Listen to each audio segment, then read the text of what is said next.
In the words of Buckwheat from the 1994 movie Little Rascals, quick, what's the number for 911? Who do we call when we're in dire need of help? 911, of course. Today I will inform you about when you should and should not call 911. Over the past 15 years, I've worked as a paramedic in two of the largest metropolitan cities in America, both on an ambulance and in the hospital and emergency department. I've seen a lot, I've done a lot, and I have responded to more 911 calls than I can count. You should only dial 911 for an emergency. An emergency is a serious medical problem or life-threatening situation. This can include chest pain, a heart attack, someone having trouble breathing or not breathing at all. They might be bleeding to the point where it won't stop, or there might be any type of fire, whether that's a car, a house. If you've got a fire, call 911. When you should not call 911 is for anything minor, like minor injuries, you have a cold, you need to go to the doctor, or your pet, or just to get information that you might not know. If you're still unsure whether a situation is an emergency, err always on the side of caution and call 911. The dispatcher will tell you whether or not it's an emergency and what to do from there. Generally speaking, people are aware that they should call 911 in an emergency, but they are less aware of what defines a true emergency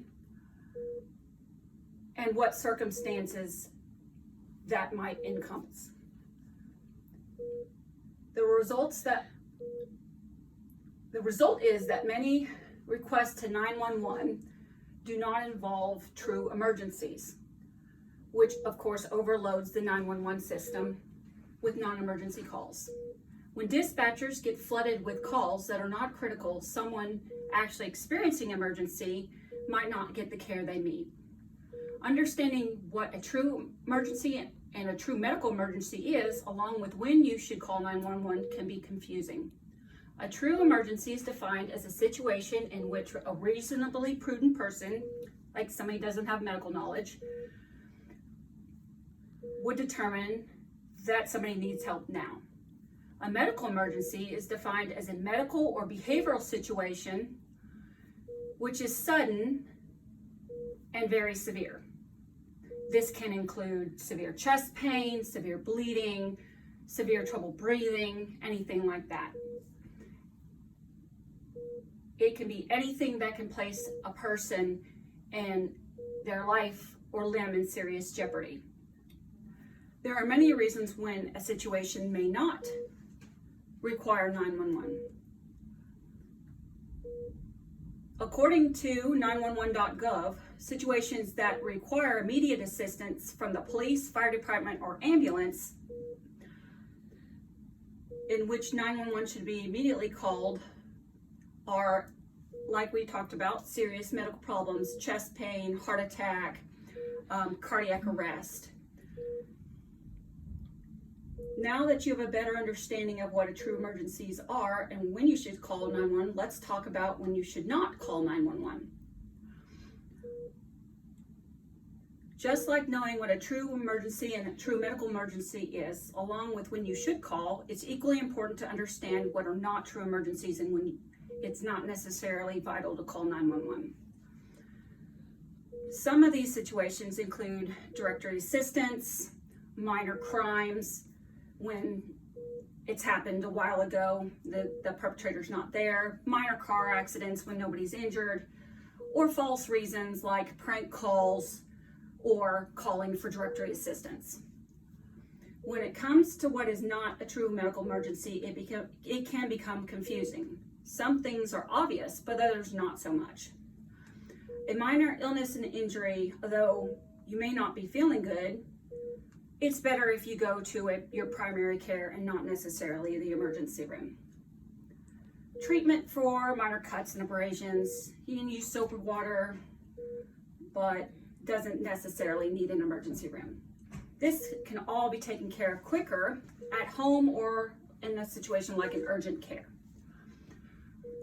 Several clear reasons you do not ever call 911 is if you need a ride, like transportation to your doctor's appointment, or you need to just get groceries, something like that. Some people think that if you call 911 that you will get into the emergency room and seen faster. That's not necessarily the case. A lot of times you're just going to end up in the waiting room or in triage, waiting just as long as everybody else. Knowing when to call 911 and not to call is critical to the overall safety of our community. It allows the lines to be clear for dispatchers and first responders so they can dedicate the appropriate response to life-threatening emergencies. Having the right tools to help you make the right decision of when you need to call 911 could save someone's life. It can mean the difference between life and death when treating serious medical emergencies like heart attacks, strokes, and cardiac arrests. When dispatchers get bombarded with calls that are not emergencies, the person that might actually need help in a true emergency might not be able to get the resources they need.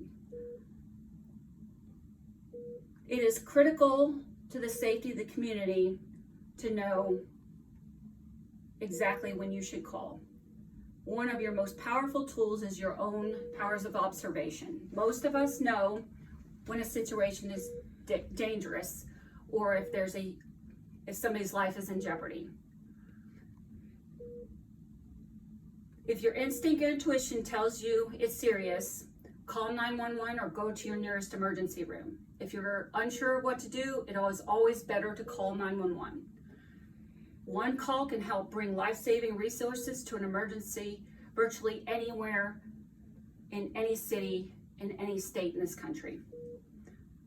One call initiates emergency response that can save a life. In a way, one call really does it all. But always remember, when in doubt, call 911. Thank you.